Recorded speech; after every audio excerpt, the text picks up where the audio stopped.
10 দিন পর খুলে দেওয়া হয়েছে সচিবালয়ে আগুনে ক্ষতিগ্রস্ত 7 নম্বর ভবনটি। তবে 9 তলা ভবনের পুড়ে যাওয়া 4টি তলা ছাড়া বাকি 5 তলায় অফিস শুরু করেছেন কর্মকর্তা কর্মচারীরা। শ্রম ও কর্মসংস্থান মন্ত্রণালয়ের সচিব জানান, নথিপত্র ও আসবাবপত্র ক্ষতি নিরূপণে দুটি কমিটি কাজ করছে। তবে যে পরিমাণ ক্ষতি হয়েছে সেটি নিরূপণের সময় লাগবে বলে জানান তিনি। এদিকে আজ থেকে ভবনটিতে সবাই প্রবেশ করতে পারছেন। তবে 6ষ্ঠ তলা থেকে গণপূর্ত বিভাগের কর্মকর্তা ছাড়া কাউকে প্রবেশ করতে দেয়া হচ্ছে না। বন্ধ আছে লিফট, সরবরাহ বন্ধ রয়েছে, তবে রয়েছে বিদ্যুৎ সরবরাহ।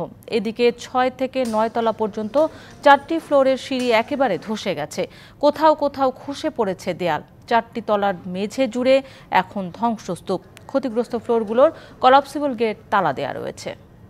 এ বিষয়ে আরও জানাতে সচিবালয় থেকে আমাদের সাথে যুক্ত হচ্ছেন সহকর্মী শাহ ইমন। ইমন, সচিবালয়ের আগুনে ক্ষতিগ্রস্ত ভবনে কার্যক্রম শুরুর বিষয়ে জানান, আর কি পরিমাণ ক্ষতি হয়েছে এখনো কি জানা গেছে কিনা জানাবেন। মৌসুমী, আজকে সপ্তাহের প্রথম কর্মদিবসে সকাল থেকে এই অগ্নিকাণ্ডের ঘটনা ঘটার 11তম দিনে এসে আজকে এই ভবনটি খুলে দেওয়া হয়েছে। সকাল থেকে আজকে প্রথম তলা থেকে পঞ্চম তলা পর্যন্ত যে স্টাফরা রয়েছে তারা আজকে স্বাভাবিক কার্যক্রম চালু করার চেষ্টা করেছে এবং সকাল থেকে কার্যক্রম চালুও হয়েছে।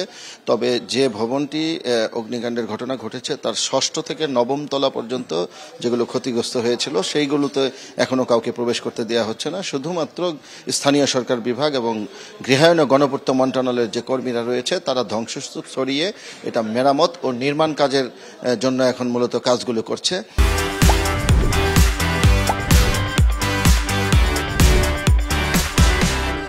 সকালে শ্রম ও কর্মসংস্থান সচিব আমাদের সাথে কথা বলেছিল। উনি গণমাধ্যম কর্মীদের যেটি জানিয়েছে যে 2টি কমিটি করে দেওয়া হয়েছে। একটি হচ্ছে নথিপত্র এবং ফাইল যে ক্ষতিগ্রস্ত হয়েছে সেগুলোর একটি ক্ষতিগ্রস্তের মূল্য নির্ধারণ করা এবং এর বাইরে অবকাঠামোগত এবং কম্পিউটার আসবাবপত্র সহ যে সমস্ত ফার্নিচার ক্ষতিগ্রস্ত হয়েছে সেগুলোর মূল্য নির্ধারণ করা। এই 2টি কমিটি পৃথকভাবে কাজ করবে এবং এই 2টি কমিটি একটি রিপোর্ট দিবে 7 দিনের মধ্যে যে কি পরিমাণ ক্ষতি হয়েছে। তো তারপরে হয়তো বলা যাবে যে কি পরিমাণ ক্ষতি হয়েছে সেটা নিরূপণ করা।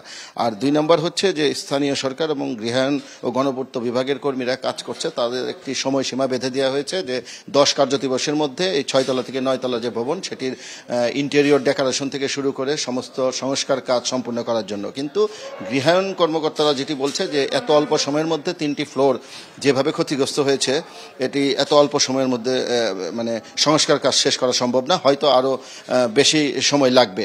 তো এখন এই মুহূর্তে মূলত স্থানীয় সরকার বিভাগের এবং গৃহায়ন ও গণপূর্ত বিভাগের কর্মীরা কাজ করছে।